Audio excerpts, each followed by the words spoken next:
In the modern Western progressive belief system, African Americans are often treated as a protected or symbolic group that society is discouraged from criticizing.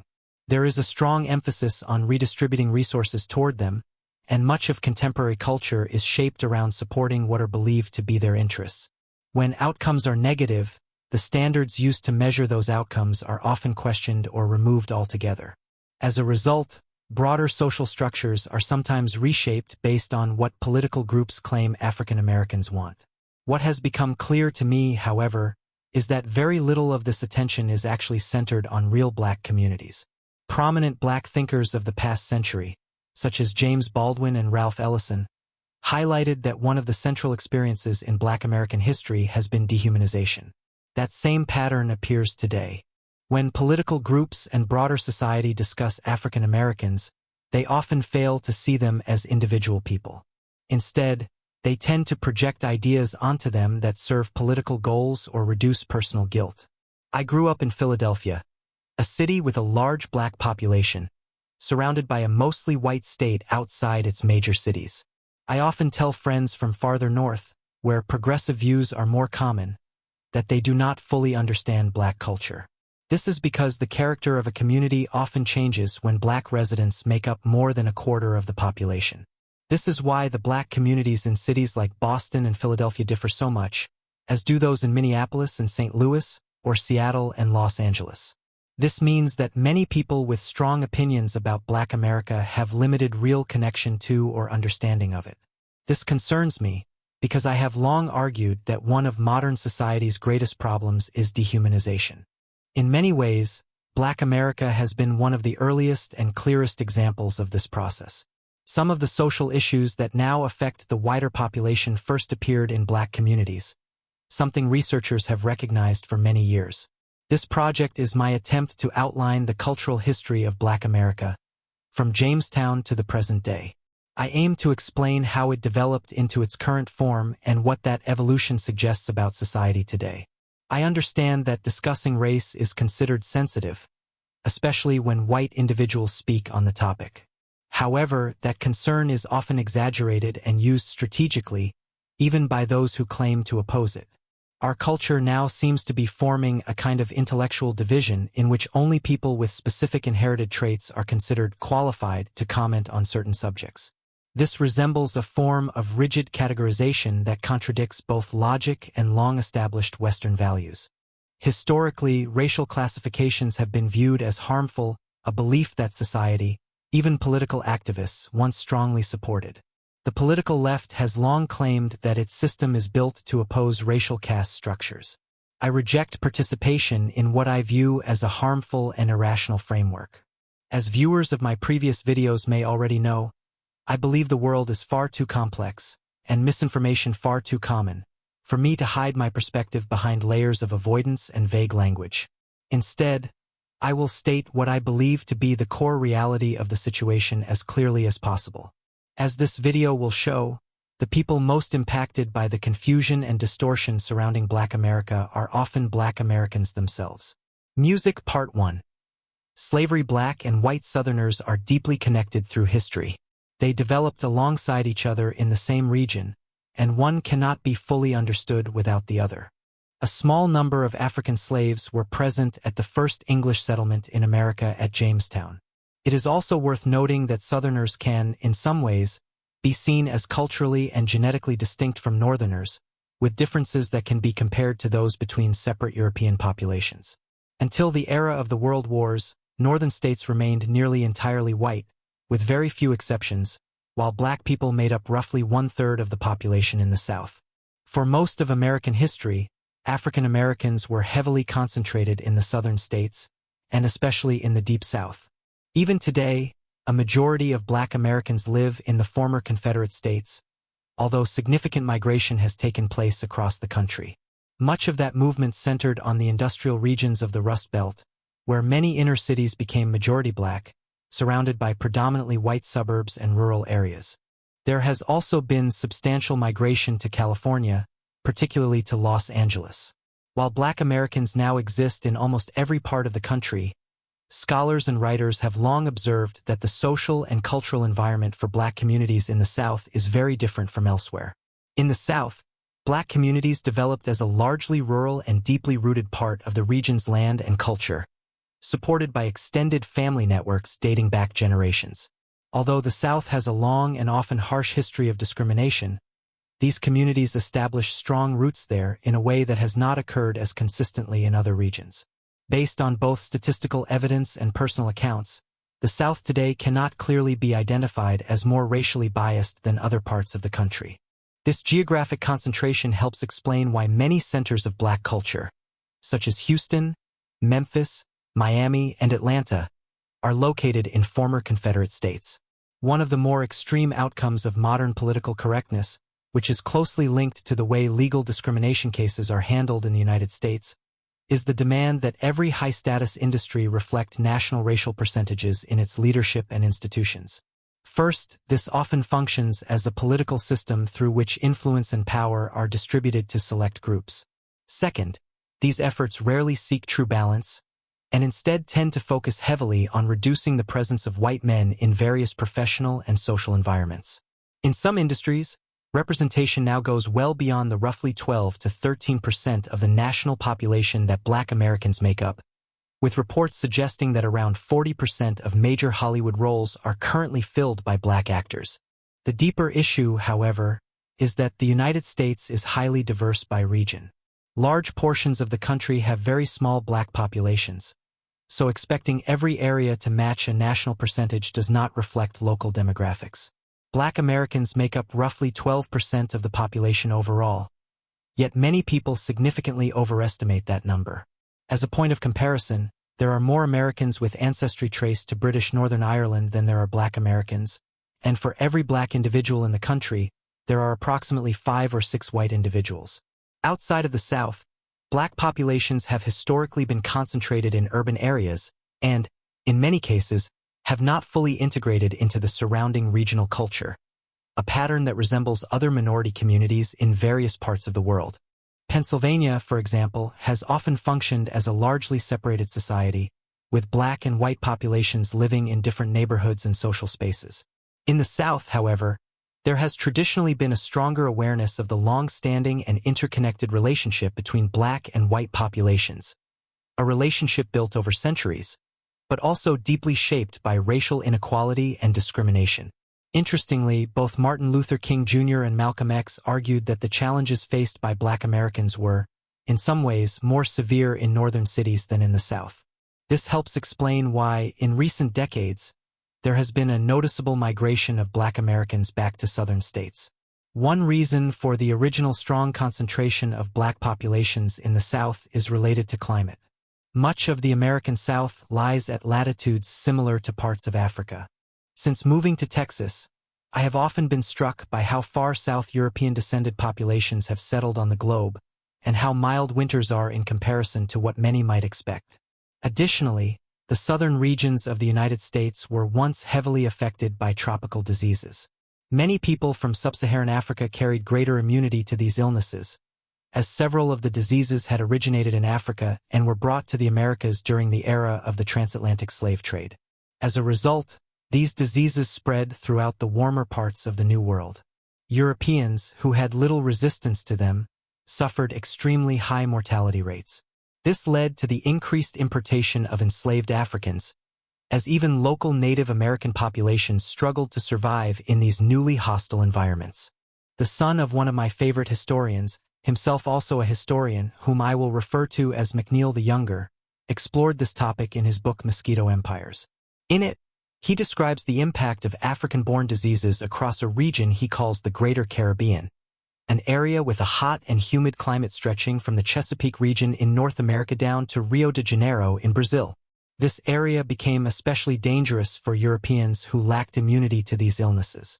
As an example, European powers often sent massive fleets of tens of thousands of soldiers in attempts to seize wealthy Caribbean islands, only for between 60% and 80% of those men to die from disease within just a few months. This pattern occurred repeatedly over time. In addition to everything else, these diseases were truly devastating. I often speak about the negative sides of modernity, But the elimination and control of illnesses such as dengue, yellow fever, malaria, and sleeping sickness is one of its most remarkable achievements, and it is something we rarely show proper appreciation for. In many cases, even if a person survived malaria, they would often suffer from chronic fatigue for the rest of their life. In more severe cases, individuals could endure prolonged, agonizing illness before death, or slip away in silence in the case of sleeping sickness. Because of this, Europeans were understandably fearful of traveling to tropical regions, and the willingness of so many to do so reflects a significant degree of courage. In reality, most people who entered these areas were affected by such diseases in some form. Following the first generation of exposure, a degree of natural immunity developed and was passed down to future generations, including through maternal care. Over time, even white populations living in the South began to gain some resistance. This had important consequences during major conflicts. For example, during the American Revolution, local forces in the southern colonies held a notable advantage over British troops, as they were better adapted to the region's disease environment. In portions of the 17th century, nearly as many British settlers traveled to the Caribbean as to North America, yet the majority of them died due to disease. The culture of the American Deep South, unlike much of the eastern United States, did not develop primarily from European immigrant traditions. Instead, it was shaped largely by settlers from Barbados. In the mid-17th century, Barbados was mostly white. However, as tropical diseases increased and agricultural production shifted from tobacco to sugar, many of these white Barbadian settlers relocated to the American mainland, particularly to the Deep South. Beginning in South Carolina, they established a distinct regional culture that later played a major role in shaping broader American identity, influencing music, religion, cuisine, and social traditions, including genres like blues, jazz, and rock, as well as barbecue and forms of Christianity. Initially centered around cities such as Charleston and Savannah, this culture spread westward during the early years of the American Republic, expanding into Alabama, Mississippi, and East Texas before gradually ending near the Great Plains, where plantation-style agriculture was no longer sustainable. During the colonial and early national periods, this region was almost 80% black. Enslaved Africans were first used to cultivate indigo, rice, and limited amounts of sugar. Later, in the 19th century, the region became heavily dependent on cotton production, which was a major driver of the Industrial Revolution. Another major southern region with a large black population was the Greater Chesapeake area. Unlike the Deep South, the tidewater culture of places such as Virginia and Maryland was based on traditions brought over by members of the Southern English nobility. After losing the English Civil War to the Puritans, many of these individuals fled to the American colonies, where they attempted to recreate a version of English aristocratic society. However, due to the abundance of land and the lack of available labor, they were unable to establish a system of white tenant farming as they had in England. As a result, they turned to the large-scale importation of enslaved Africans to meet their labor demands. David Hackett Fisher, one of the most respected scholars on this subject, argues that Southern American culture already existed in embryonic form, originating from England, and that Africans were later brought in to sustain and expand it. Virginia originally served as the primary center of Southern influence. However, with the invention of the cotton gin and westward expansion during the 19th century, the cultural and economic center of the South slowly shifted toward the Gulf region. Virginia produced one of the largest internal migrations of any state, with its people spreading across a vast area that extended into Texas, the southern Midwest, Tennessee, Kentucky, and even parts of the western frontier. This movement also resulted in controversial and troubling systems in the Upper South, where enslaved populations were sometimes increased and then relocated to meet labor demands further south and west. There were several distinct African population groups brought into the American South, and slave owners often differentiated between ethnic backgrounds, assigning roles based on perceived traits. In the Chesapeake region and the areas it influenced, people from present-day Nigeria were the most common. In modern America, Nigerians make up the largest proportion of African ancestry, with the Igbo and Yoruba groups being the most prominent. Some enslaved individuals also came from parts of North Africa where Islam was practiced, meaning early southern communities were not entirely unfamiliar with Muslim traditions. The Igbo and Yoruba were often considered unusually resistant and strong-willed, as they originated from proud, organized city-state societies. Because tobacco, the primary crop in the Chesapeake, was less profitable than later southern crops, plantation owners could not always afford enslaved people who were viewed as more compliant. Elements of American cowboy traditions are also believed to trace back to African herding cultures of the Sahel region. In the Deep South, particularly in Carolina and the territories influenced by it, a larger number of enslaved people were brought from the Congo and Angola. These individuals were often sourced through Portugal's colonial presence in Angola, an ally of England at the time. The Congo region was governed by an extremely rigid and oppressive political system, which left many of its people deeply impoverished and controlled, making them appear more manageable under the brutal plantation system. Because crops in the Deep South were more valuable, enslavers were willing to pay higher prices for individuals from these regions. A significant portion of African American cultural expression, including rhythmic patterns that later influenced genres like blues and rock and roll, is believed to have roots in the Congo River area. The third major ancestral source for African Americans came from the Senegal region, with major concentrations in Maryland and Louisiana. Louisiana, which was originally a French colony, was one of the most heavily black-populated areas in North America before Anglo-American expansion, partly because France also had a colonial presence in Senegal. In Maryland, where crops were even less profitable than those of Virginia, plantation owners often acquired members of the Wolof group from Senegal, who were traditionally nomadic herders. The Wolof were known for frequent resistance and uprisings and were considered one of the most challenging groups for slave owners to control. The majority of African American ancestors arrived in North America during the 18th century, as the United States banned the importation of enslaved Africans shortly after the American Revolution. On average, the ancestors of modern African Americans arrived around the year 1750, while the average arrival year for white Americans is closer to 1790. Among the Founding Fathers, there was a common belief, even in the South, that slavery would eventually be ended through gradual and peaceful means. This view was shaped by the fact that the institution had begun to lose profitability. In fact, Virginia, which held the largest enslaved population in the country, nearly voted to abolish slavery in the 1820s, about 4 decades before the outbreak of the American Civil War. In Europe, large-scale slavery had not been widely practiced since the time of the Roman Empire, and historical records show that many Europeans of the period felt deep moral conflict and guilt over the practice. However, the invention of the cotton gin reversed this trend by making slavery far more economically profitable, especially in the Deep South. By the time of the Civil War, slavery had become widely accepted and deeply entrenched in the Southern economy.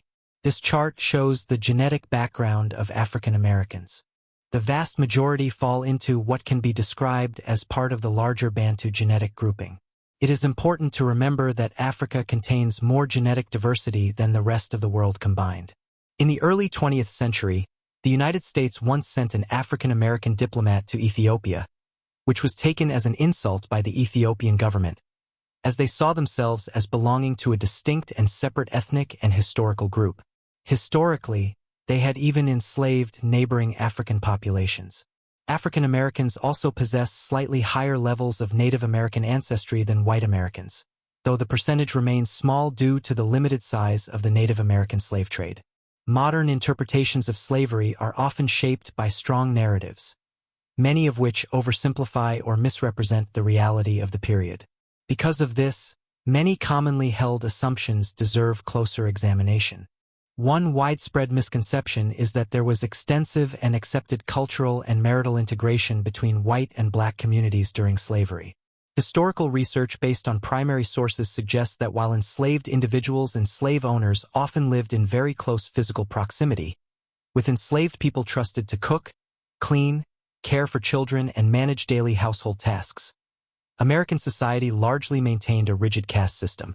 Strong social barriers were enforced, and relationships across racial lines were considered highly unacceptable in public.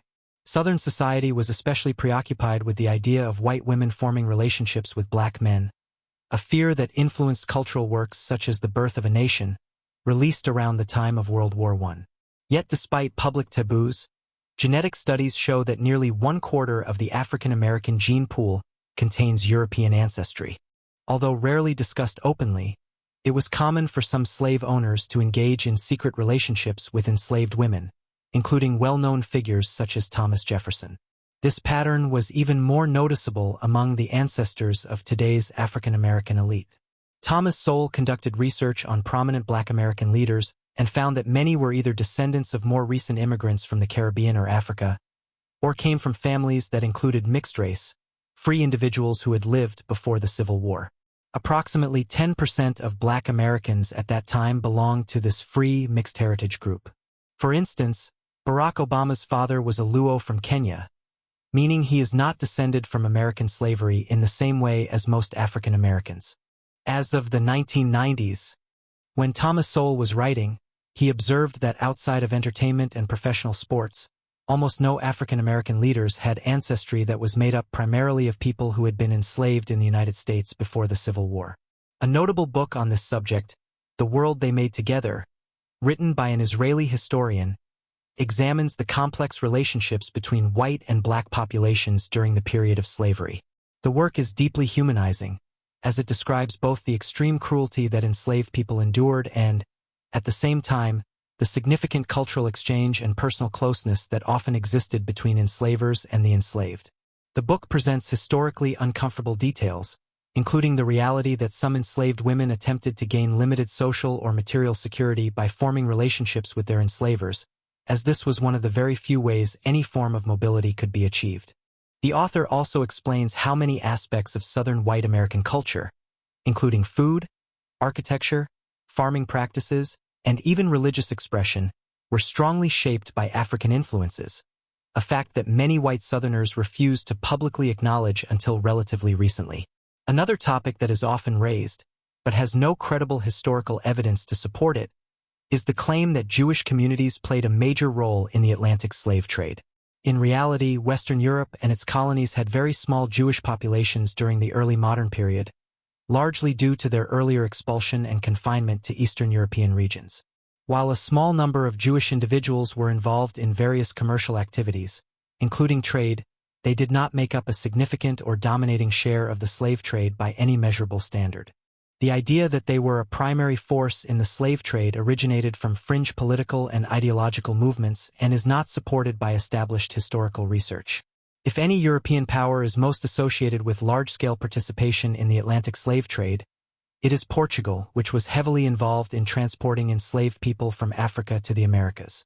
However, it is also historically accurate that African groups and kingdoms were deeply involved in the capture and sale of enslaved people, often to rival groups or foreign traders. The concept that entire racial groups act in unity is largely an American social perspective. In most parts of the world, populations are either highly mixed or are more likely to be in conflict with those of the same race but different political or tribal identity. A significant portion of the slave trade within Africa was conducted by Africans themselves, and the internal African slave trade was far larger than the transatlantic trade, estimated to be several times greater in scale. In many African empires and kingdoms, enslaved populations formed a large part of society. The arrival of globalization caused widespread instability, as new crops, firearms, and expanded trade networks accelerated population growth and intensified conflicts. This created a destructive cycle in which African states enslaved rival populations in order to obtain weapons and Western goods to defend or expand their power. Over time, this shattered existing social systems and caused immense long-term damage to African societies. If you want to explore this topic in more detail, you can watch my video on the Atlantic slave trade on my second channel, History 102.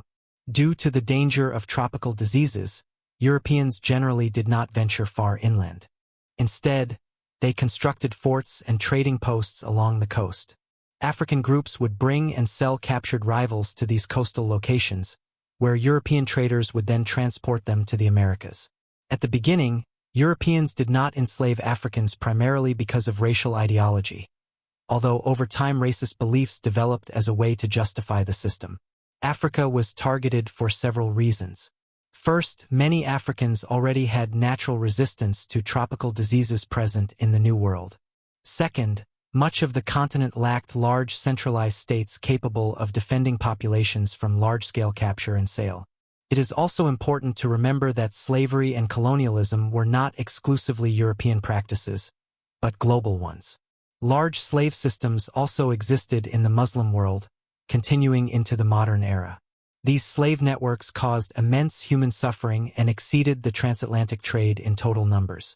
Many enslaved people were taken from Eastern Europe, and repeated raids had a major influence on the development of regional identities and political structures, especially in places like Russia, which formed in part as a defense against these incursions. The practice only declined after pressure from Western powers and, in some areas, still exists in illegal forms. Even in very recent times, examples of modern slavery have appeared in North and East Africa. During the 1990s, conflict in Sudan led to groups from the north raiding villages in the south, taking people and selling them into forced servitude in other regions. This reflects how some parts of the world still struggle with the legacy and reality of slavery today. In the early modern period, the largest empires in terms of population were mostly located in Asia, not Europe. Another key difference was that, in many regions, enslaved populations could not reproduce at sustainable levels due to harsh conditions. This helps explain why areas involved in the Muslim slave trade, despite importing huge numbers, do not today have very large descendant populations. Many people died during transport, particularly in long desert crossings. Similar patterns existed in other New World slave economies such as the Caribbean and Brazil. Those regions had such brutal working conditions on sugar plantations that enslaved populations could not sustainably grow. As a result, they relied heavily on constant new imports. North America actually accounted for less than 10% of the total transatlantic slave trade. However, by the year 1800, the United States had the largest population of African descent in the world, because in North America enslaved populations were able to reproduce over generations. This was largely due to the fact that crops like tobacco and cotton, while still exploitative, were less deadly to cultivate than sugar. What was happening in the Caribbean and Brazil was a system in which enslaved people were brought in large numbers, forced into extremely harsh conditions, and then replaced as plantation owners used profits to purchase more labor. This cycle, driven mainly by sugar agriculture, consumed millions of lives. Because the United States was not primarily centered on sugar production, the experience of enslaved people there had both advantages and disadvantages in comparison. On one hand, African Americans in the United States were, in material terms, often better fed and housed than enslaved populations elsewhere, and even poorer laboring classes in parts of Europe, including regions such as Ukraine, Poland, and Ireland. This was due to the overall wealth of American society, where even those at the bottom could sometimes live at a slightly higher material standard than individuals positioned a few levels higher in other countries. At the same time, the United States was the most significant slave society in a predominantly European region, which meant that enslaved Africans were placed under stricter long-term control. In Brazil and the Caribbean, enslaved people were often seen as replaceable, but if they survived, they were sometimes allowed to maintain elements of their culture, rise to positions of responsibility over other enslaved people, and in rare cases even gain independence or limited equality. In several parts of Latin America, it was possible for a person of African descent to legally purchase a certificate designating them as white. This was not possible in the United States. Because of the large white population and the rigid social system, black people in America remained locked at the very bottom of the social order, similar to outcast groups in other societies, such as the Dalits in India, the Roma in Europe, or traveler communities in Ireland. Even Japan historically had its own versions of marginalized social classes. Additionally, the original African cultural identity was more thoroughly erased in the United States than in places such as the Caribbean or Brazil. This can be seen in the stronger survival of African spiritual traditions in those regions. In contrast, African Americans largely adopted English surnames, converted to Protestant Christianity, and lost many of their original languages and customs. Thomas Sowell has suggested that several features commonly associated with African American culture, such as certain dialect patterns or behaviors, can be traced more to lower-class British influences from southern England than directly to Africa. Some elements of what is called Ebonics, for example, may actually have roots in regional English speech forms. This kind of cultural loss is more significant than many people realize. When a community is separated from its traditional customs and practices, it can create a deep sense of disconnection that lingers over generations. Many Black intellectuals have explored this idea, noting how much of African heritage was stripped away under white control, leaving African Americans with a weakened link to their original cultural identity.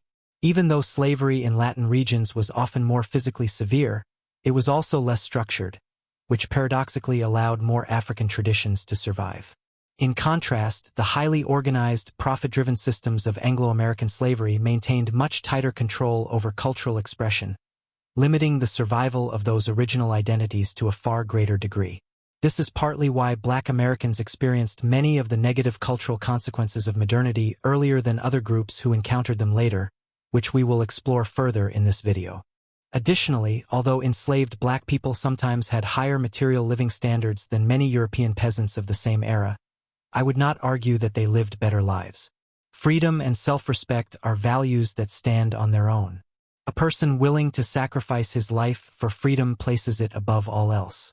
I also believe that the destruction of cultural identity, social degradation, and the constant lack of control over one's own life can create deep psychological effects that are difficult to fully measure or track.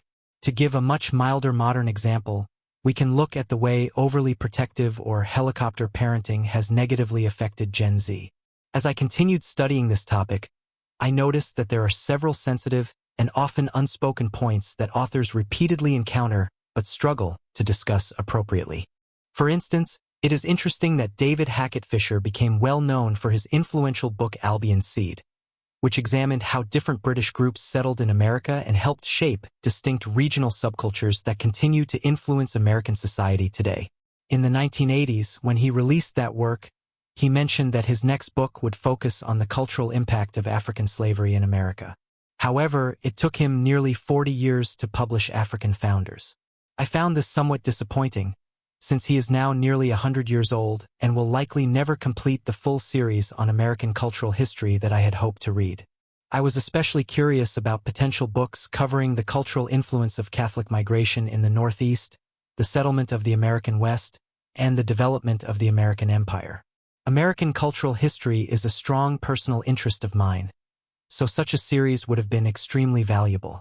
By the time I read African Founders a few years ago, I had already explored much of this subject on my own and had identified several difficult areas that I suspected he would struggle to address.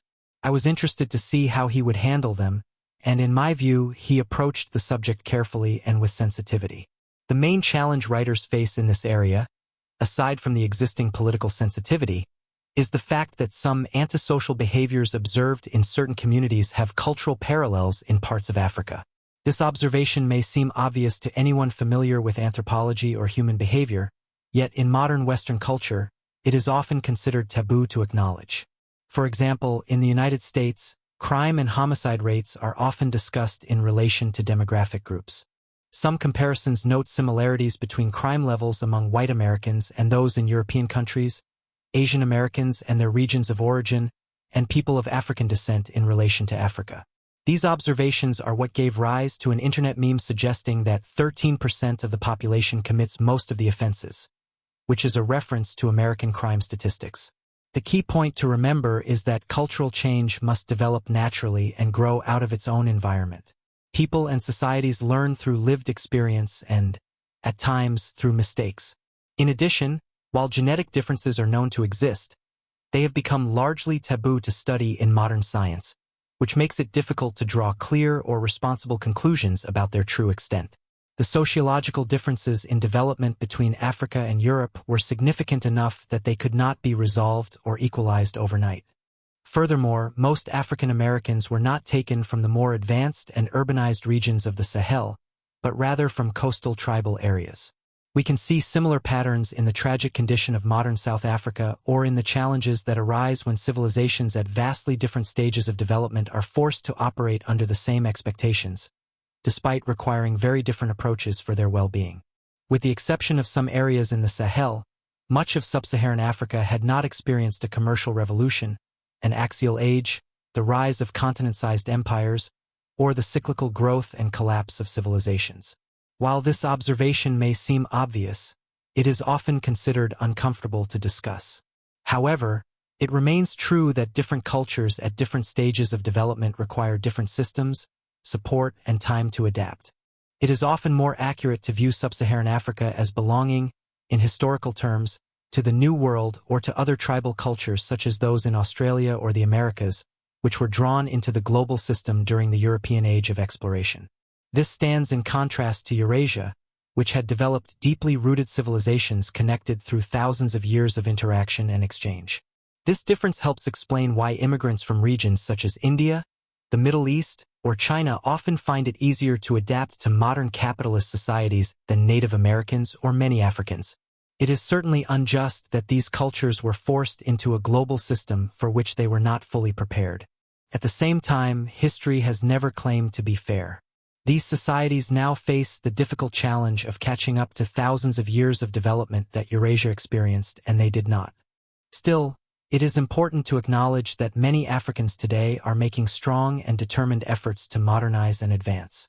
In a broader historical context, African societies have also fared better than Native American or Australian Aboriginal populations within the global order, particularly because they did not suffer the same devastating population losses from European diseases. In some cases, disease even affected Europeans in Africa in ways similar to how it affected indigenous populations elsewhere. Anyone who studies African anthropology extensively will notice certain cultural parallels between Africans and African Americans.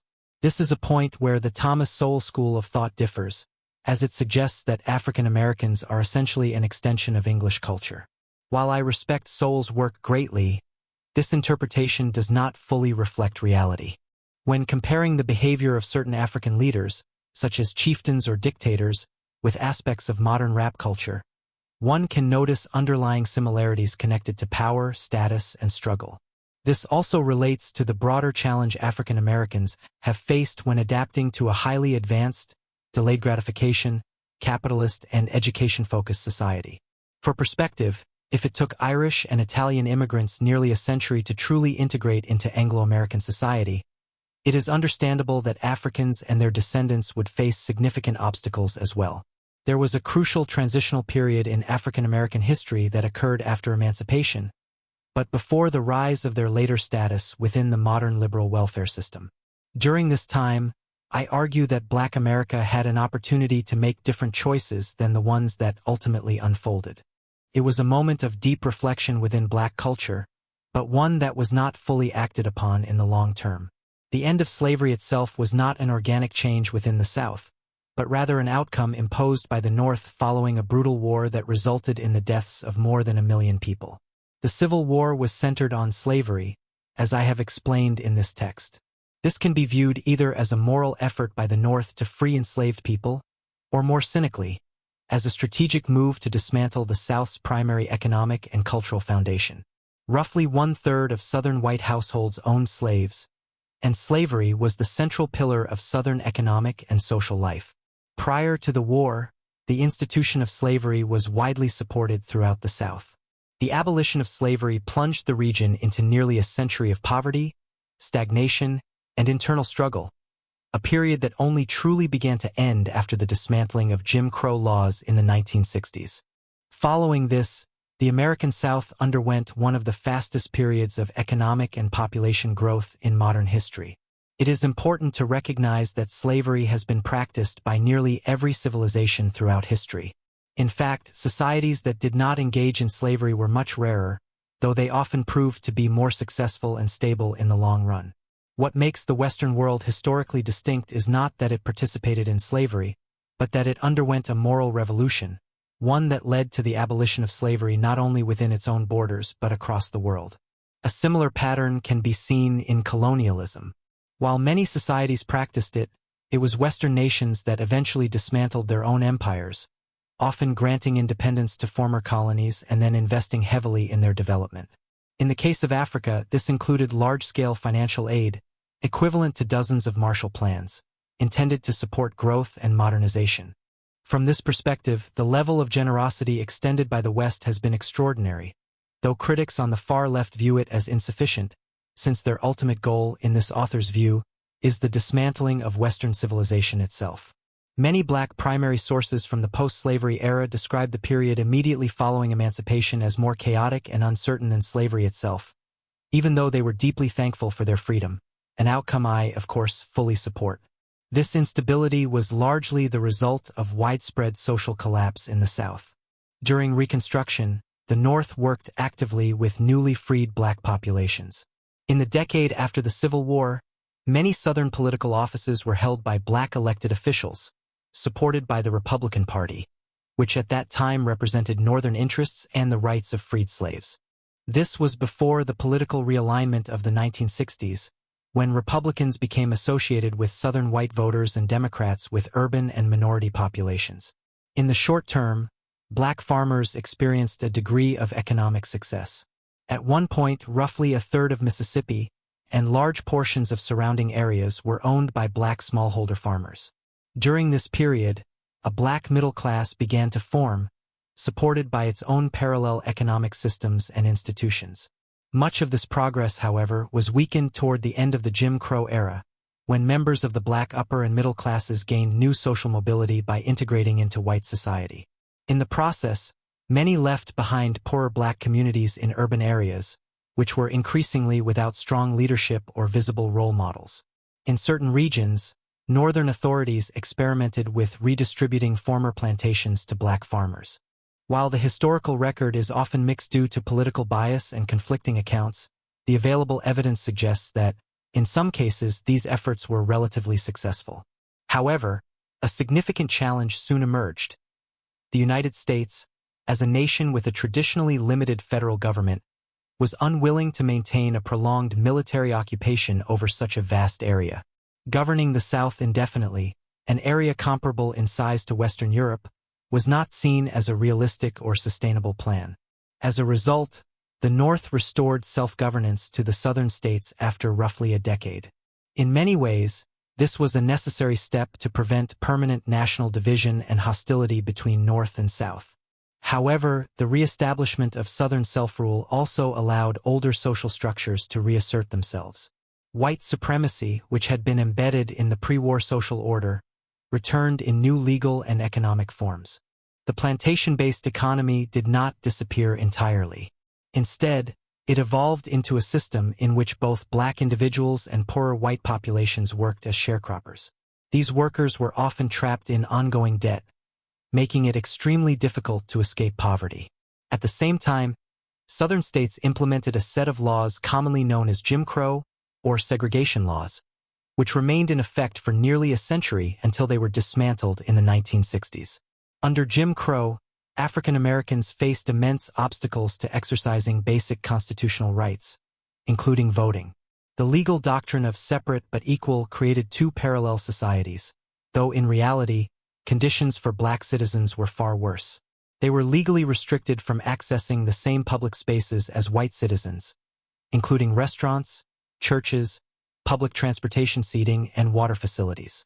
These conditions significantly hindered or completely reversed the development of a strong Black middle and leadership class. Interestingly, the most extreme period of racial hostility in American history occurred not during slavery, but in the early 20th century, around the time of World War I.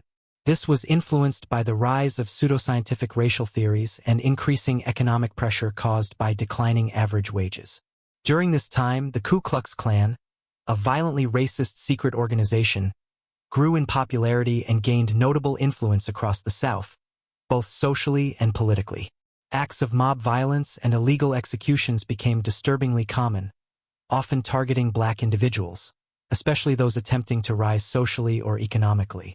Yet, in a deeply ironic twist, this era of repression also coincided with the most significant overall improvement in quality of life for African Americans in U.S. history.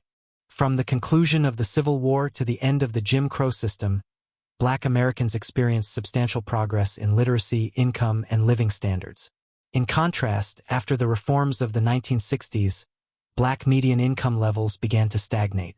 Over time, a significant portion of the African American population has faced increasing economic hardship, with poverty levels in many communities now exceeding those seen in previous generations. The reasoning offered here is that Black Americans have often been affected by the same economic forces that shape the lives of lower-income Americans across all racial groups, since they exist within the same broader system and are subject to the same economic patterns.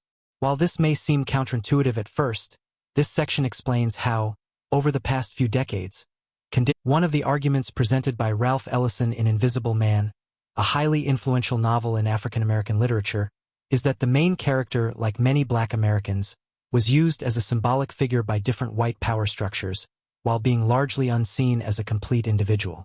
Historically, African Americans have often existed within social hierarchies shaped by opposing white groups, including Southern elites in earlier periods and later progressive political coalitions. Each of these relationships produced its own distinct consequences for Black communities. Before addressing the larger theme, a brief personal observation illustrates a cultural shift. During high school, the curriculum changed significantly over time. Early on, it included traditional literary works such as Shakespeare or Beowulf. By the time of graduation, these texts had largely been replaced by authors focused on racial experiences and identity.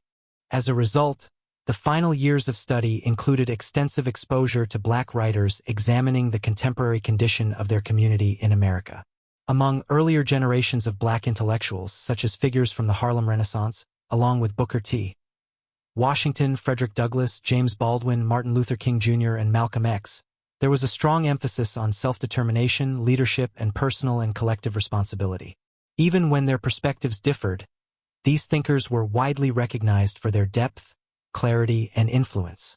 Today, however, the author of the original text expresses a strong skepticism towards some modern commentators, arguing that they lack the intellectual rigor and coherence seen in previous generations.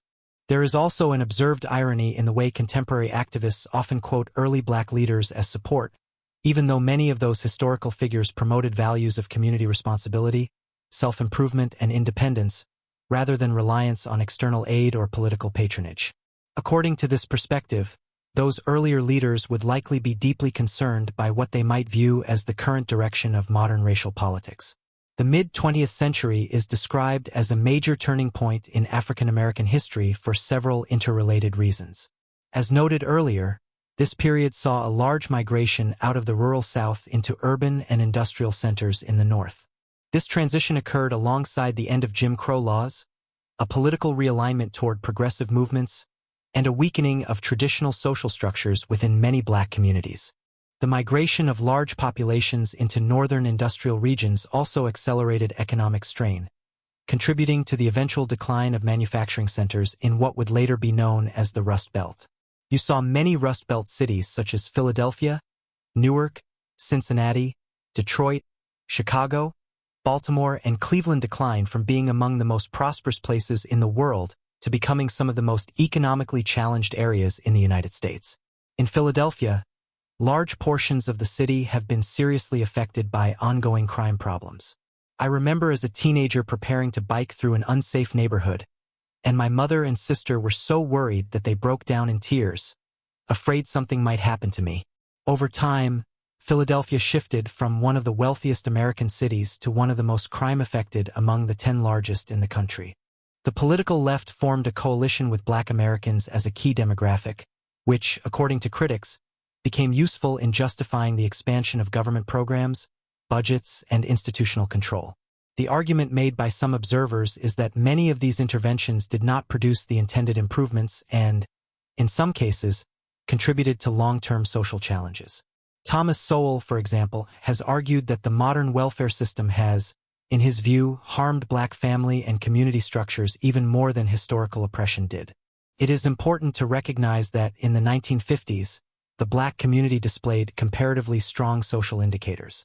Black families were more stable than white families, drug use rates were lower, religious participation was higher, and crime levels were significantly lower than they are today.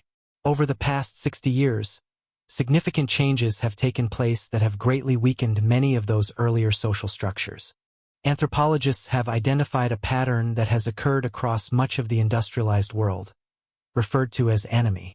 This term describes the breakdown of social institutions such as family, religion, and community networks. Originally observed in certain regions of West Africa under French influence, Similar patterns were later identified among Jewish communities facing rapid cultural disruption, followed by wider populations in Europe and North America. Emmanuel Todd, a French anthropologist known for his work on family systems and social change, has described patterns in which cultural trends appearing first among marginalized populations in the United States later spread to broader society and eventually to other parts of the world. In this analysis, Black Americans were among the groups most affected by the rise of centralized, managerial, and welfare-based social systems, effectively becoming an early indicator of the broader social effects of these policies. Over time, crime rates in some Black communities increased significantly, with a large portion of young men experiencing arrest or felony convictions. Although Black Americans represent a relatively small percentage of the U.S. population, violent crime statistics are disproportionately high in certain areas. These outcomes, critics argue, do significant harm to the communities themselves and to society as a whole. They further argue that overlooking or excusing criminal behavior does not help anyone involved. Additionally, some data challenges the idea that crime is driven solely by poverty, as researchers have noted that in certain cases, individuals from higher-income Black households still commit crimes at higher rates than lower-income individuals from other demographic groups. This suggests that the issue is more complex than economic status alone.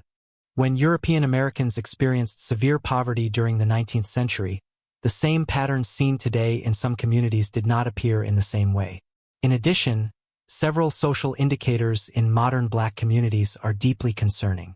On average, Black Americans experience significantly higher poverty rates compared to white Americans, and many of the poorest communities in the country are predominantly Black.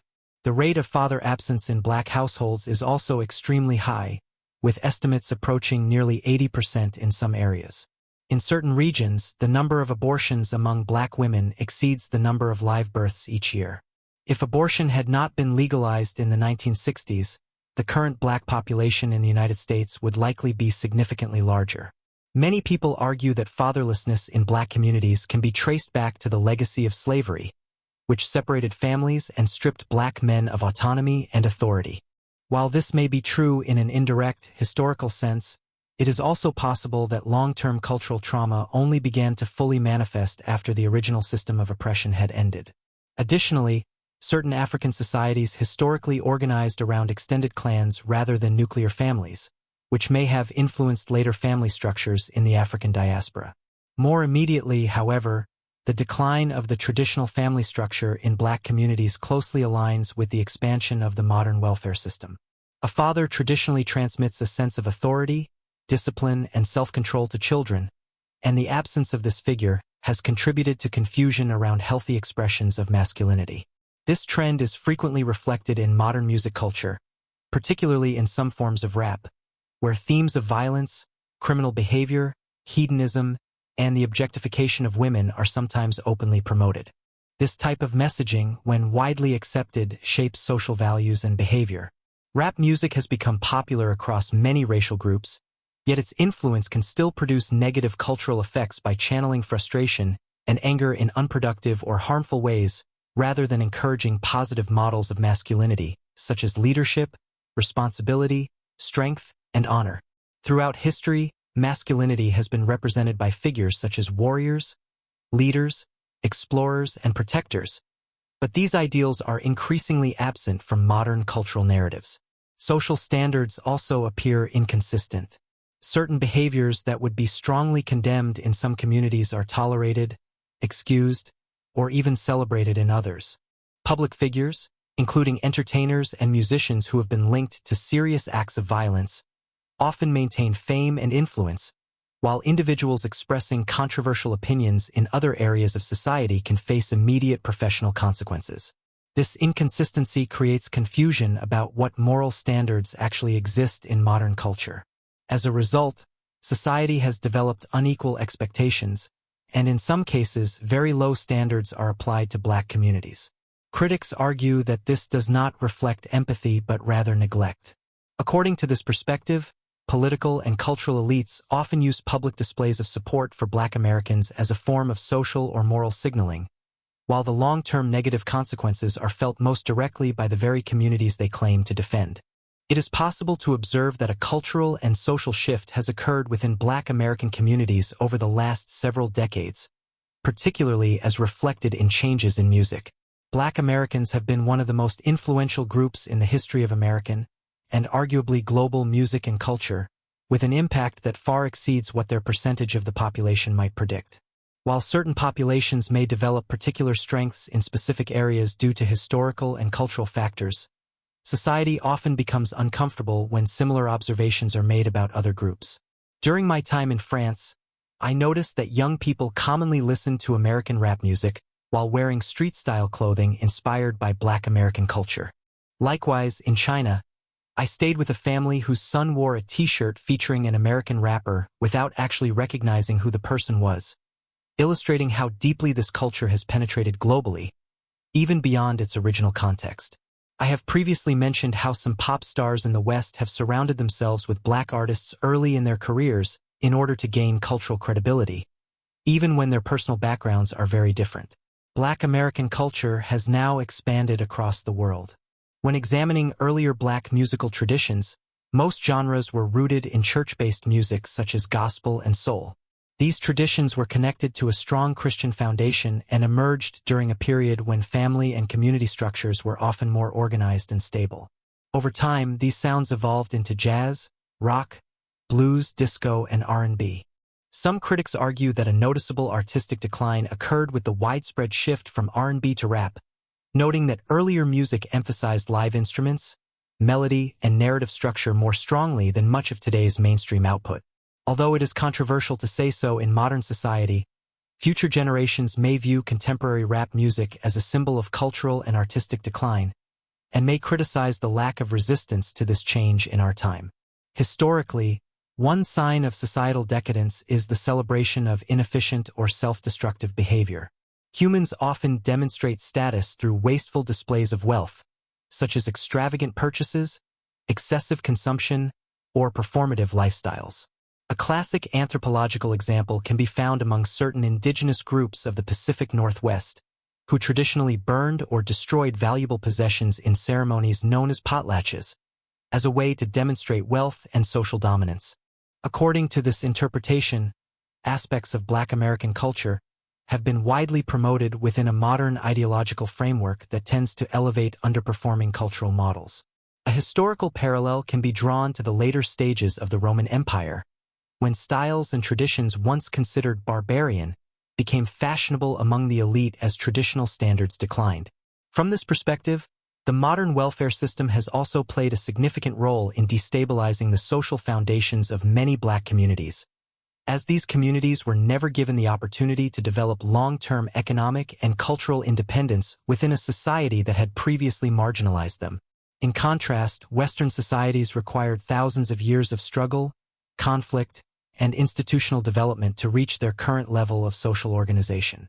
When large amounts of government assistance were introduced into certain communities, it significantly altered existing social structures that had previously been shaped by economic necessity. Once the state became a primary provider for children, and considering that many recipients of welfare support were single mothers, often from minority backgrounds, traditional family roles began to weaken. As reliance on the state increased, the social role of fathers diminished, and in many areas this correlated with a rise in crime and instability. At the same time, middle and upper-income families moved out of many urban neighborhoods, leaving behind communities marked by lowered trust and increasing tension.